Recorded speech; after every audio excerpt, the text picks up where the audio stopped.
మన భగవద్గీత ఒక వ్యక్తిత్వ వికాస గ్రంథం. ఆ గ్రంథంలోని అంశాలే ఎవరు చెప్పినా వాటిలోకే వెళుతూ ఉంటాయి.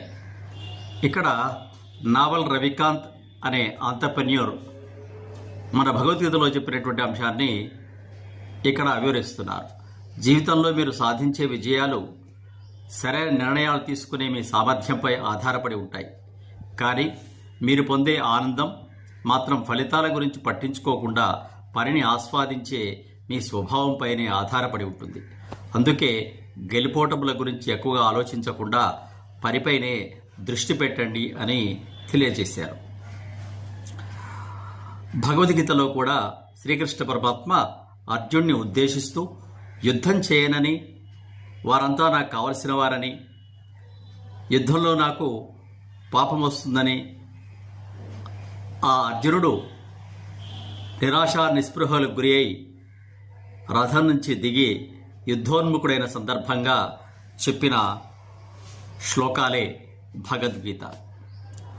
ఆ భగవద్గీతలో శ్రీకృష్ణ పరమాత్మ కర్మణ్యే వాధికారస్తే మా ఫలేషు కదాచన, నీవు క్షత్రియుడివి కాబట్టి నీ పని అధర్మానికి హాని కలిగినప్పుడు ధర్మాన్ని రక్షించడం కోసం యుద్ధం చేయాలి.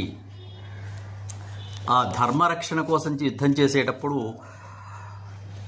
ఏ ఫలితం వస్తుంది, ఎవరు చనిపోతారు, ఏం జరుగుతుంది, ముందేం జరుగుతుంది అనే ఆలోచన లేకుండా నీ ధర్మ నిర్వహణ మీద నువ్వు గనక చక్కగా పనిచేసినట్లయితే నీకు మంచి ఫలితం కలుగుతుంది.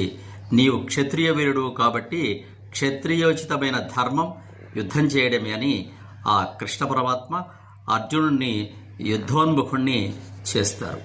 అలాగే మన జీవితంలో కూడా మనం సాధించే విజయాల గురించి కాకుండా సాధించే విజయ మార్గాన్ని, ఆ మార్గంలోనే మనం ప్రయాణం చేస్తూ ఉండాలి.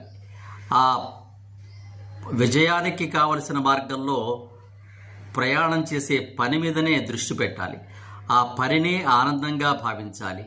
ఆ ఆనందంలోనే మనం పనిచేస్తుంటే ఎప్పటికైనా మనకు గెలుపు వచ్చి తీరుతుంది. ఒకవేళ ఓటమి వచ్చినప్పటికి కూడా ఆనందంగా పనిచేసాం, మన వంతు మనం కర్తవ్యం నిర్వహించాం, అయినప్పటికీ ఫలితంలో కొంత తేడా వచ్చింది, మళ్ళీ ప్రయత్నిద్దాం, మన ప్రయత్నంలో మనకు కొంత అనుభవం వచ్చింది కదా అని ఆలోచిస్తూ ఉండాలి అని ఇక్కడ తెలియజేశారు. మన ప్రాచీన గ్రంథాల వైభవాన్ని ఈ విధంగా మనం అర్థం చేసుకోవచ్చు. శుభం భూయాత్.